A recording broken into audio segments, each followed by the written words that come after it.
আগের এপিসোডে আপনারা দেখেছেন অদ্ভুত সেই হত্যা রহস্যের ইনভেস্টিগেশনের জন্য এডওয়ার্ড চার্লসকে দায়িত্ব দেয়। এরপর আকাশটা ঘন কালো মেঘে ঢেকে গেছে। এমন মনে হচ্ছে যেন কিছুক্ষণের মধ্যেই প্রবল বৃষ্টি শুরু হবে। এই কনকনে শীতের মাঝে দাসপুর গ্রামের কিছু গ্রামবাসীরা গ্রামেই অবস্থিত সেই চার্চের মধ্যে একত্রিত হয়ে বসেছিলেন। তাদের প্রত্যেকেরই মুখে ভয় আর আতঙ্কের ছায়া নেমে এসেছে। ঠিক এমন সময় খুব দ্রুত পায়ে চার্চের ফাদার ডিসুজা সেখানে উপস্থিত হয়ে সকলকে উদ্দেশ্য করে বললেন, আকাশে ঘন কালো মেঘ করেছে, সমগ্র গ্রামটা অন্ধকারে ডুবে আছে, আর এই অন্ধকার শয়তানের শক্তি বাড়িয়ে তোলে। তোমরা সবাই যেতে পারো, তবে কেউ বাড়ির বাইরে বেরোবে না। ফাদারের কথা শুনে চার্চে বসে থাকা গ্রামবাসীরা যার যার বাড়ি ফিরে যান। চার্চের ভেতর এখন ফাদার একেবারে একা। হঠাৎ একটা জোরালো হাওয়া এসে ফাদারের শরীরে লাগলো। সেই জোরালো হাওয়ার গতি এতটাই বেশি যে ফাদার নিজের চোখ বন্ধ না করে পারলেন না।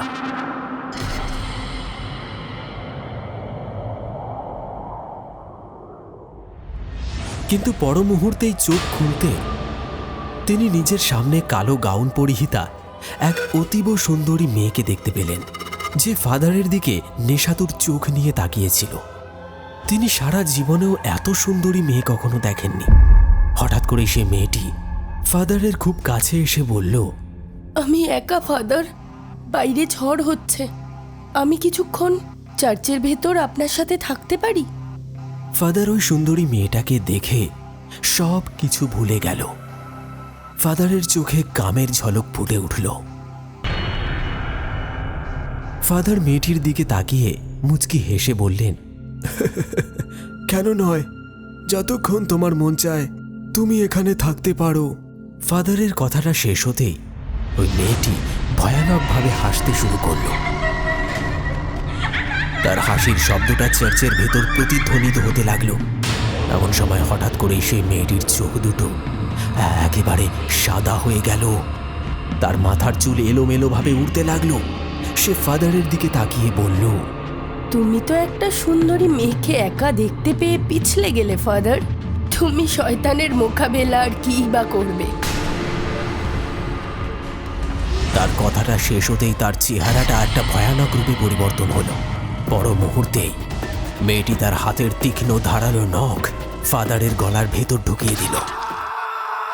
ফাদারের একটা তীব্র আর্তনাদ চার্চের চারিদিকে প্রতিধ্বনিত হল। সেই ভয়ঙ্কর চেহারাধারিণী আবার সুন্দরী মহিলায় পরিণত হল, আর ভীষণ রহস্যময়ভাবে সেই চার্চ ছেড়ে বেরিয়ে গেল।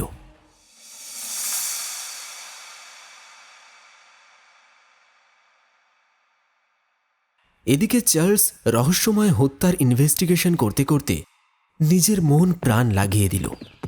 কিন্তু বিস্তর ইনভেস্টিগেশন করার পরেও সে তেমন কিছু তথ্য প্রমাণ হাতে পেল না। সেদিন চার্লস নিজের বাড়ির বাগানে বসে তার স্ত্রী মারিয়াকে বলল, বুঝতে পারছি না মারিয়া, আসলেই কাছারি গ্রামে রহস্যময় হত্যাগুলো কে করছে। আমি চেষ্টা করেও কিছু করতে পারছি না। বড় বড় অফিসাররা আমাকে আর ভরসা করতে পারছেন না কিছুতেই। কিন্তু কাথারি গ্রামের মানুষরা এটা মানে যে এই হত্যাগুলো সুখদেবের মেয়েই করছে। তারা এটা জানে যে সুখদেব তার মেয়ের জীবন শয়তানের কাছ থেকে ফিরিয়ে এনেছিল। এইসব একেবারেই বাজে কথা। লেখাপড়া জেনে তুমি এসব কি করে বলতে পারো? কিন্তু চার্লস, কোনো মরে যাওয়া মানুষ আবার জীবিত হতে পারে না। ওই গ্রামের কথাটা আগুনের মতো ছড়িয়ে গেছে যে সুখদেবের মৃত মেয়ে আবার জীবিত হয়ে গেছে। হতে পারে যে সুখদেবের মেয়ে মারাই যায়নি, তার রোগ হয়েছিল আর সে সুস্থ হয়েছে। তুমি তো জানো মারিয়া, ভারতীয়রা অশিক্ষিত আর কুসংস্কারী হয়, আমাদের মতো নয়। এনিওয়ে, ডক্টর উইলিয়ামের সাথে আমার মিটিং আছে। এইটুকু বলেই চার্লস হসপিটাল চলে গেল।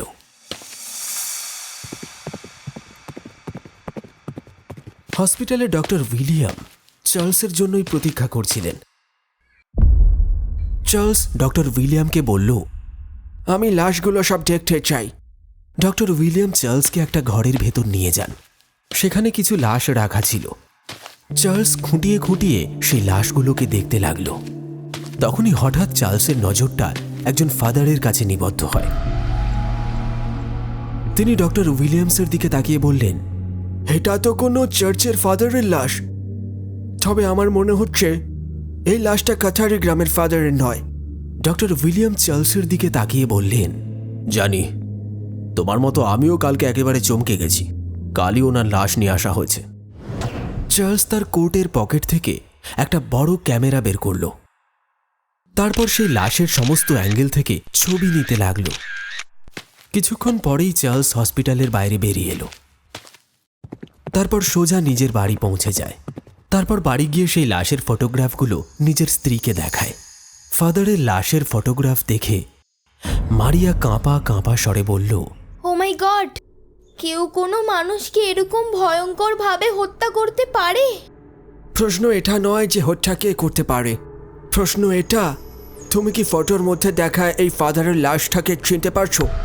কারণ তুমি তো অনেক ধার্মিক, তুমি আশেপাশের সমস্ত চার্চের ফাদারদের চেনো। চার্লসের কথা শুনে মারিয়া ওই ছবিগুলো খুব ভালোভাবে দেখে নিয়ে বলল, আমি একে কোনো চার্চে দেখিনি। আসলেও কে? এই ব্যাপারটাই তো আমাকে চিন্তায় ফেলছে মারিয়া। এতদিন কাছারি গ্রামে শুধুমাত্র গ্রামবাসীদের লাশ পাওয়া যাচ্ছিল, কিন্তু এটা প্রথম লাশ যেটা কাছারি গ্রামের নয়। এখন আমাকে জানতে হবে বাস্তবে এই ছবির ফাদার আসলে কে। এইটুকু বলেই চার্লস বাড়ির বাইরে বেরিয়ে গেল।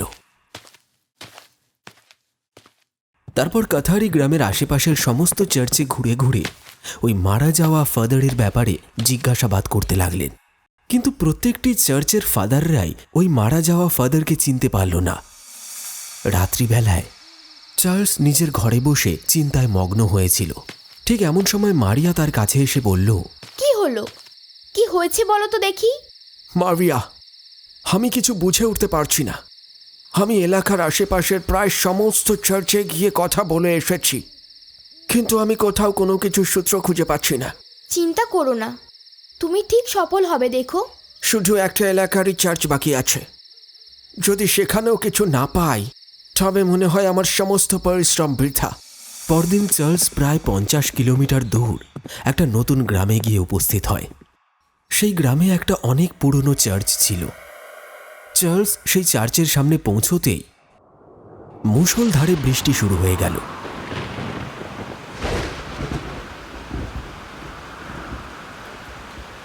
চার্লস দ্রুত পায়ে চার্চের ভেতর প্রবেশ করে যায়।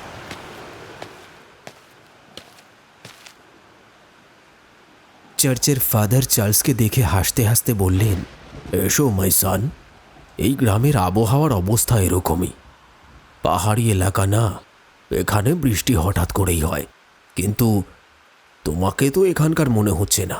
চার্লস ফাদারের দিকে তাকিয়ে গম্ভীরভাবে বলল, আমার নাম চার্লস ফাদার, ডিটেকটিভ চার্লস।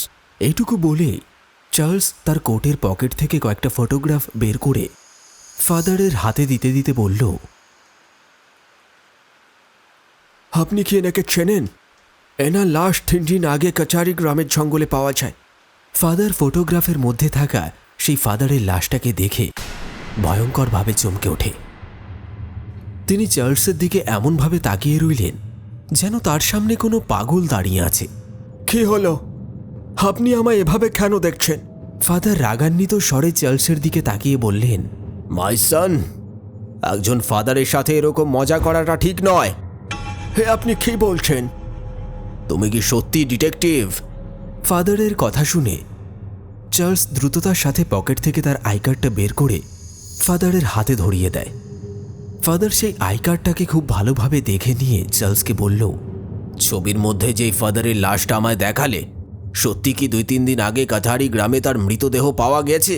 হ্যাঁ ফাদার, আর আমি কাছারি গ্রামের আশেপাশের সমস্ত চার্চে গিয়ে খোঁজ নিয়েও দেখেছি, কিন্তু তাদের মধ্যে কেউই এই ফাদারকে কোনোভাবেই চেনেন না। তখনই ফাদার চিৎকার করে চার্লসের দিকে তাকিয়ে আবার বললেন, সত্যি তো তারা তাকে কি করে চিনবে মাই সান? যেই ফাদারের মৃতদেহের ছবি নিয়ে তুমি এদিক ওদিক ঘুরে চলেছ না, ওই ফাদার মারা গেছেন আজ পুরো 37 বছর হয়েছে। এটা 1921 সাল, আর ফটোর ভেতরে থাকা এই ফাদারের হত্যা 1884-তে হয়েছিল। কথাটা শুনতেই চার্লসের মাথাটা যেন ভন ভন করে ঘুরতে লাগলো। এইসব কি কথা আপনি বলছেন ফাদার? এটা মিথ্যে নয়, একেবারে সত্যি। আমি তাকে চিনি, উনি ফাদার উইলিয়াম। আজ থেকে 37 বছর আগে এই চার্চের মধ্যেই তার ভয়ানক মৃতদেহটা পাওয়া গিয়েছিল।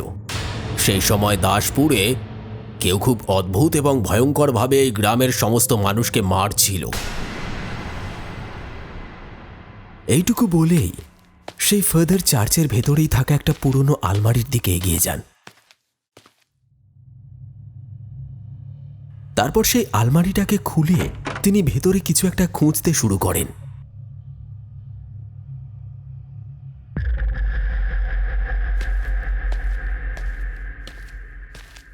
কিছুক্ষণ পরেই ফাদার হাতে করে একটা অনেক দিনের পুরনো বড় সাইজের একটা ফটো নিয়ে চার্লসের কাছে এগিয়ে আসেন। তারপর চার্লসকে বলেন, যদি তোমার আমার কথার উপর বিশ্বাস না হয় তবে তুমি নিজেই দেখো। এই ফটোতে ফাদার উইলিয়াম আমার সাথে দাঁড়িয়ে আছে। সেই সময় আমার বয়স 12 বছর। চার্লস নিজের চোখ বিস্ফারিত করে সেই ফটোটা দেখতে লাগলো।